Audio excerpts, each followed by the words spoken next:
Здравейте! Имаме една стара пейка, където много ни харесва. Искаме да оправим, защото леко с времето, нали, лепилото вече е изсъхнало, няма го, паднало е. И трябва да залепим. И сега нека да отидем до работното място.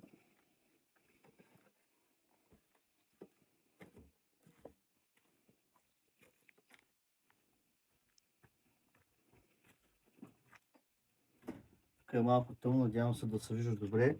Сега за целта да реставрираме тази пейка ще ни трябват две такива, които да хванем пейката. Пистолет за въздух, за да издухаме от дупките. И съответно аз взех това лепило. Понеже нямаше C300, ходих на много места, търсих, но нямаше C300, което не е хубавото. Ето това са проблемните кръчета. Те даже, ето къде е било лепилото, обаче вече няма лепило. Сега вземаме пистолета и издухваме.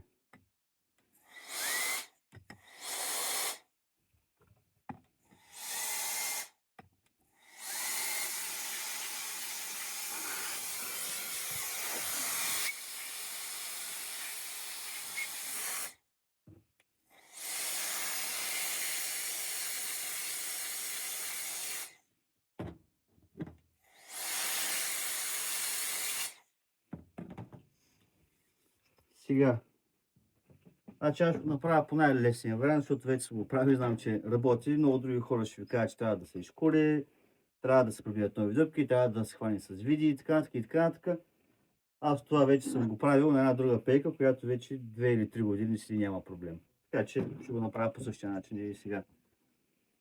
Вземем лепилото, отваряме си го.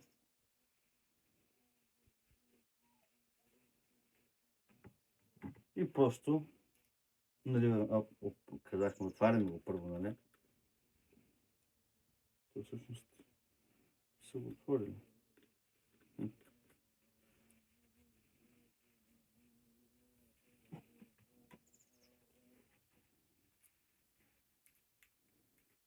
Аз обичам да слагам повече, защото не е толкова скъпо.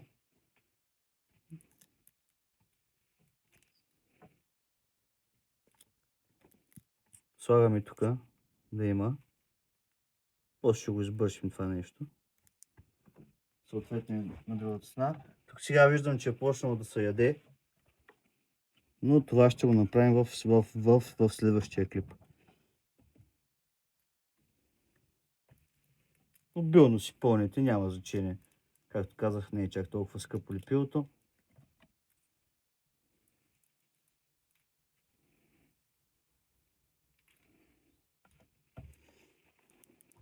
Сега слагаме двете кръчета.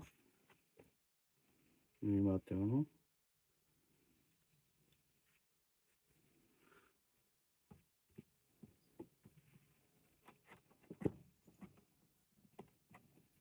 Другото също.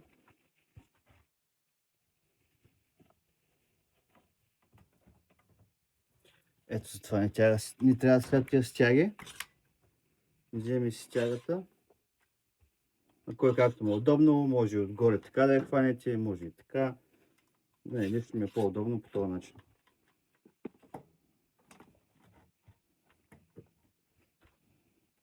На нашата пейка няма да стане по този начин, трябва да е наобратно.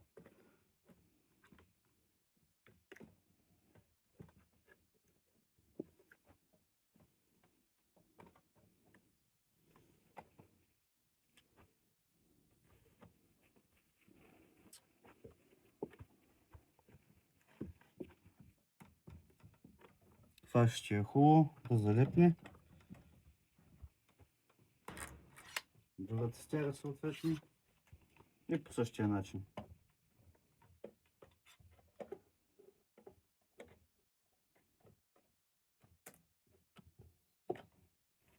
Трябва хубаво да го фанете. Не е много хубаво, че да счупим, нали, пейката.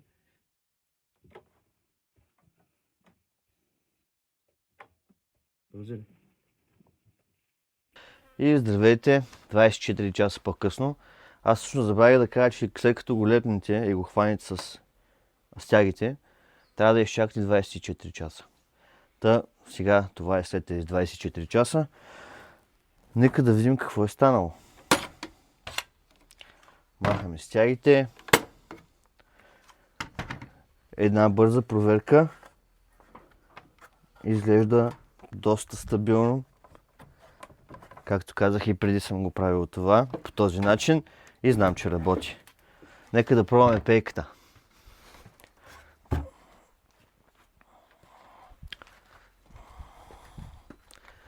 Слагаме я на същото място, където я пробвахме преди, дали се клати.